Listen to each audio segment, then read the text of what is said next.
Jésus est par cela même le garant d'une alliance plus excellente. De plus, il y a eu des sacrificateurs en grand nombre parce que la mort les empêchait d'être permanents. Mais lui, parce qu'il demeure éternellement, possède un sacerdoce qui n'est pas transmissible. C'est aussi pour cela qu'il peut sauver parfaitement ceux qui s'approchent de Dieu, par lui étant toujours vivant pour intercéder en leur faveur. Il nous convenait en effet d'avoir un souverain sacrificateur comme lui, saint, innocent, sans tache, séparé des pécheurs et plus élevé que les cieux, qui n'a pas besoin, comme les souverains sacrificateurs, d'offrir chaque jour des sacrifices. D'abord pour ses propres péchés, ensuite pour ceux du peuple, car ceci, il l'a fait une fois pour toutes, en s'offrant lui-même. Hébreux 7, 22, 27. Ici, nous voyons comment le Seigneur Jésus-Christ, par le sacrifice unique qu'il fit de lui-même, nous rend parfaits pour toujours.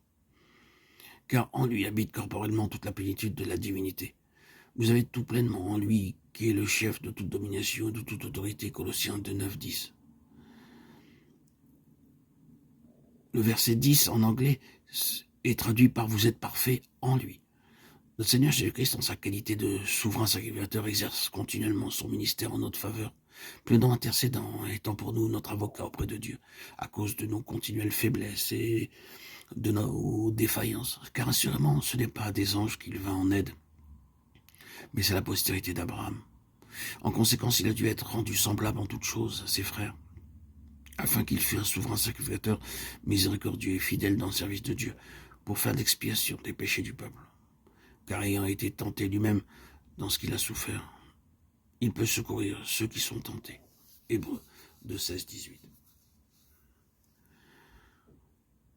Si le Seigneur Jésus-Christ l'avait voulu, il aurait pu venir sur la terre sous la forme d'un ange. Mais le verset 16 que nous venons de lire nous dit qu'il vient en aide à la postérité d'Abraham. Il devint donc un homme semblable à nous, et de toutes les tentations, quelles qu'elles soient, qui peuvent assaillir un être humain, ont été pressées sur le Seigneur Jésus par le diable après son baptême, où il fut tenté par le diable pendant 40 jours. Il ne mangea rien durant ces jours-là, et après qu'il fut écoulé, il eut faim. Luc 4, 2. Ceci se produisit après son baptême par Jean-Baptiste. Pendant 40 jours et nuits, il fut soumis à la tentation du diable. Le Seigneur Jésus-Christ permit au diable d'exercer sur lui-même toutes les tentations possibles et imaginables qui ont été subies par tous les hommes de tout temps, de toute nation et de tout âge. Dans la Bible, le chiffre 40 est celui qui représente l'épreuve.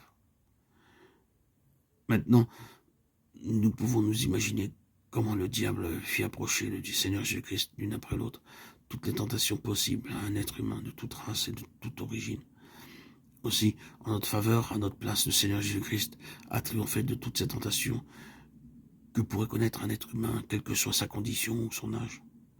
Le diable fut confondu, car dans son corps humain, le Seigneur Jésus-Christ a vraiment pu faire face à toutes ces tentations de tout genre, multiples et variées.